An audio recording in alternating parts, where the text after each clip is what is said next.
Oke guys, balik lagi di channel Guru Hero. Jadi di video kali ini gua mau sharing ya, sharing berbagi informasi juga buat kalian user pengguna Kawasaki Ninja 250 yang versi pertama, yang Gen 1 ya. Informasi apa yang mau kasih kalian karena menurut gue ini penting banget buat kalian. Jadi buat kalian yang belum tahu ataupun mungkin baru punya motornya juga, ini bakal gue bahas di video kali ini. Jadi tetap stay, pantengin video gue karena gue bakal ngejelasin mungkin cukup detail juga. Oke guys, langsung kita bahas aja ya. Jadi di video kali ini gue mau ngejelasin atau mau sharing-sharing lah buat kalian pengguna Kawasaki Ninja 250 yang versi pertama atau gen pertama. Biasanya kan punya kendala di bagian throttle body ya, yang suka berbet atau gimana gasnya. Nah, jadi sebenarnya sebelum kita masuk lebih jauh ke area-area sensor throttle body itu, gue mau sedikit ngebahas atau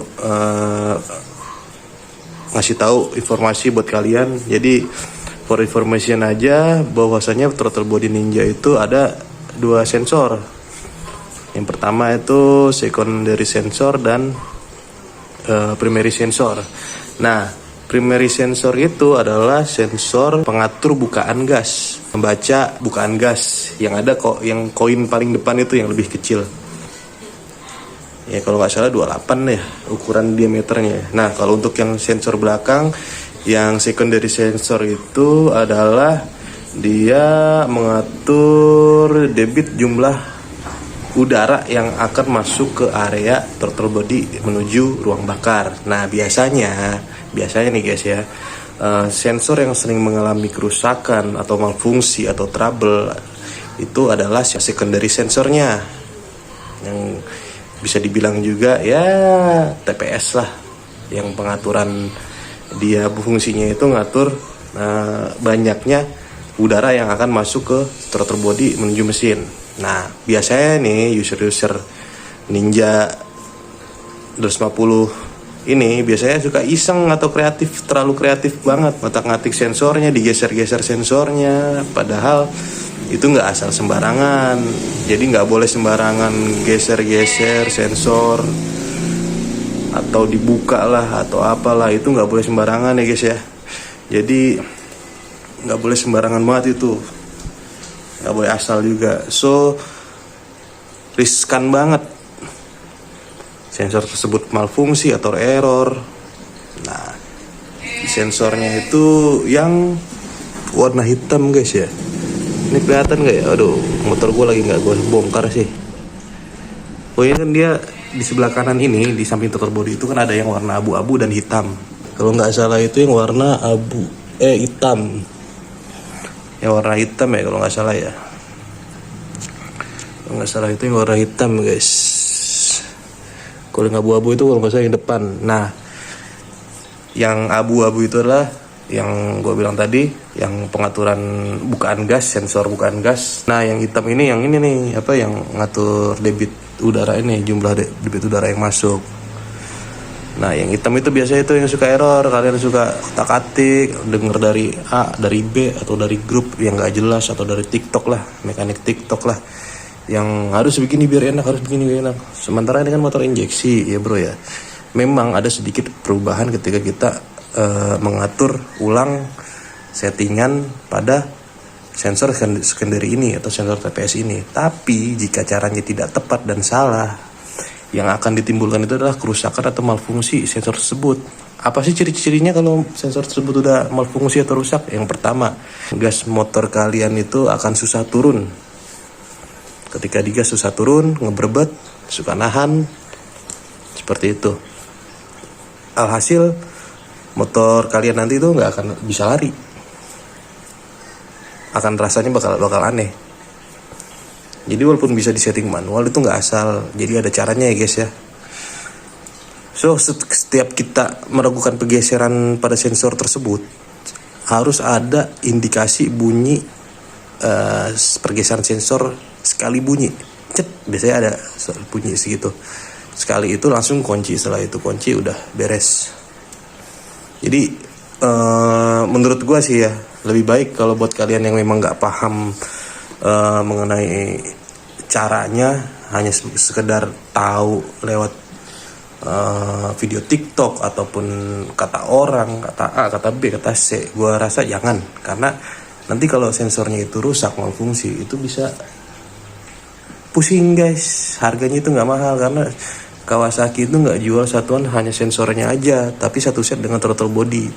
Ada memang sensor TPS secondary sensor yang dijual di pasar atau di online shop, tapi itu miliknya ZX10R.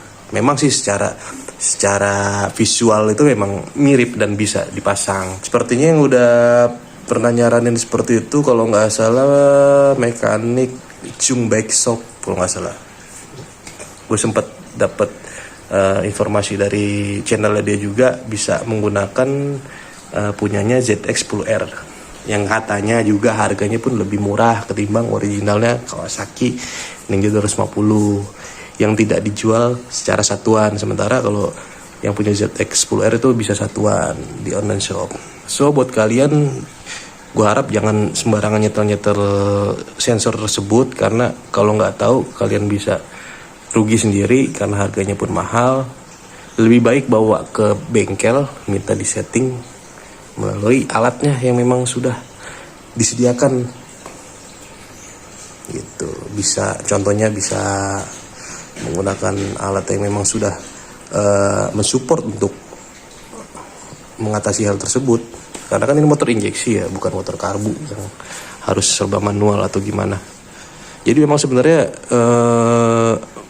kalau gue bilang itu memang bisa di setel secara manual, tapi ada caranya guys, nggak bisa sembarangan gitu, nggak bisa asal-asal geser udah beres, nggak. Karena kalau kalian hanya sekedar asal, yang terjadi adalah kerusakan atau malfungsi pada sensor tersebut. Hasil motor kalian nanti akan berbet, larinya nggak bisa ngeplong, pasti akan ketahan larinya seperti itu.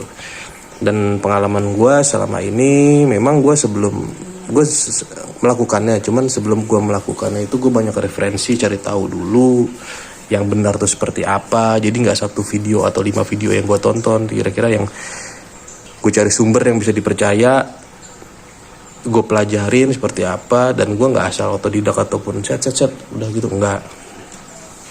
Dan sebenarnya nih sensor gue juga kemarin sempet error terus malfungsi.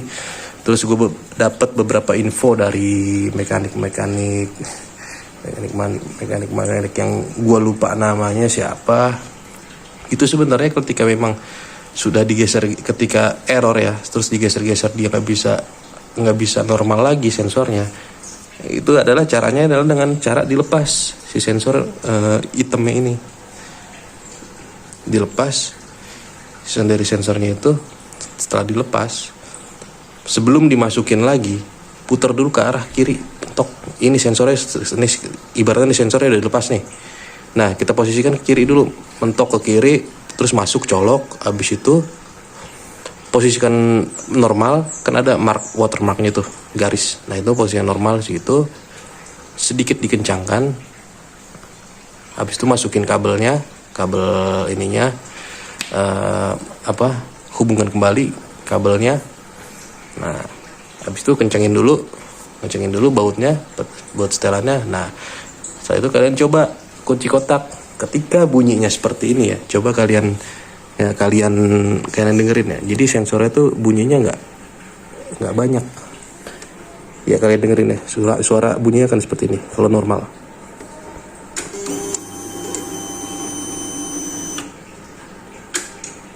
Gue ulangin ya, ini suaranya kan seperti ini kalau normal.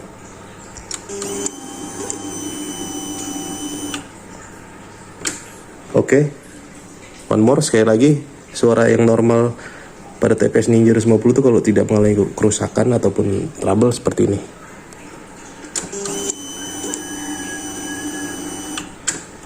Nah, cukup seperti itu ya. Jadi kalau sensor normal dan kalian melakukan pergeserannya berhasil, suaranya akan tetap seperti itu. Jadi nggak akan ceret. Biasanya kan rusak kayak gitu. Jadi itu aja video kali ini. Gue sekedar berbagi pengalaman, berbagi informasi bahwasanya sensor tersebut nggak bisa sembarangan ya main geser, karena gue sering banget lihat di grup ninja tuh, aduh masalahnya sensor, nggak taunya si pemiliknya itu main geser tanpa tahu caranya seperti apa. Jadi udah main geser aja berdasarkan kata A, kata B, kata mekanik TikTok yang nggak tahu apa, yang nggak jelas ilmunya dari mana. Jadi jangan sembarangan ya guys ya, pesan gue. Jadi ya kalau memang mau sedikit ngerubah kayak ada kurang-kurang apa, bawa aja ke dealer, ada alatnya itu gitu. Jadi jangan sembarangan deh guys ya. Oke, sampai situ aja video gue berbagi pengalaman atau sharingnya kali ini. Semoga video ini bermanfaat buat kalian dan bisa berguna buat kalian. Nanti jika video ini bermanfaat, kalian bisa share, like, komen, jangan lupa subscribe-nya juga, agar gue selalu semangat buat video-video selanjutnya, ataupun berbagi pengalaman seputar roda 2 yang gue tahu, yang akan kemungkinan gue share di sini. Jadi tetap support gue. Thank you juga buat yang udah nonton dan mantengin video gue selama ini. Oke, jadi untuk konten kali ini sampai situ aja guys ya. Kenapa sih gue bikin konten ini? Karena nggak sedikit gue lihat user Ninja Out atau Ninja Gen 1 ini yang berkeluh kesah motornya nggak berebet, motornya berat, sensor TPS sampai rusak. Padahal kita tahu sendiri harga sensornya itu ya nggak murah, mahal. Jadi pesan gue buat kalian nih yang nggak tahu ataupun cuma tahu dari orang atau mulut ke mulut atau dari mekanik TikTok, jangan deh geser-geser sensor tersebut, karena bisa, kalau salah itu bisa berakibat fatal, bisa malfungsi. Motor kalian bisa berat, nggak ada larinya, bisa berebet, BBM boros. Waduh, pokoknya jangan deh. Karena kalau udah malfungsi, rusak, bener-bener rusak, itu harganya mahal guys. Nggak ada yang jual satuan di Kawasaki. Bengkel Kawasakinya itu nggak jual satuan, hanya sensornya aja, nggak. Tapi segondolongan sama throttle bodinya. Ada yang jual satuan tuh cuma aftermarket, kalau nggak punyanya ZX10R. Gitu ada di ini. Ada di Shopee, seperti yang tadi gue ceritain tadi. Jadi kalau buat coba-coba, kalau penasaran jangan. Kalian mendingan bawa ke bengkel, memang bisa nanganin hal tersebut. Karena ini kan sistemnya elektronik, bukan kayak karbu manual gitu. Memang bisa secara manual, cuman ada caranya yang benar gitu, nggak asal-asalan. Oke, jadi sampai sini aja video kali ini. Mudah-mudahan video ini bermanfaat buat kalian. Jangan lupa share, like, komennya jika video ini bermanfaat, agar mungkin teman-teman kalian yang mempunyai masalah yang sama ataupun motor yang sama bisa tahu, bisa nambah ilmu juga. Oke, makasih buat kalian yang udah nonton video gue. Sampai jumpa di video-video selanjutnya. See you.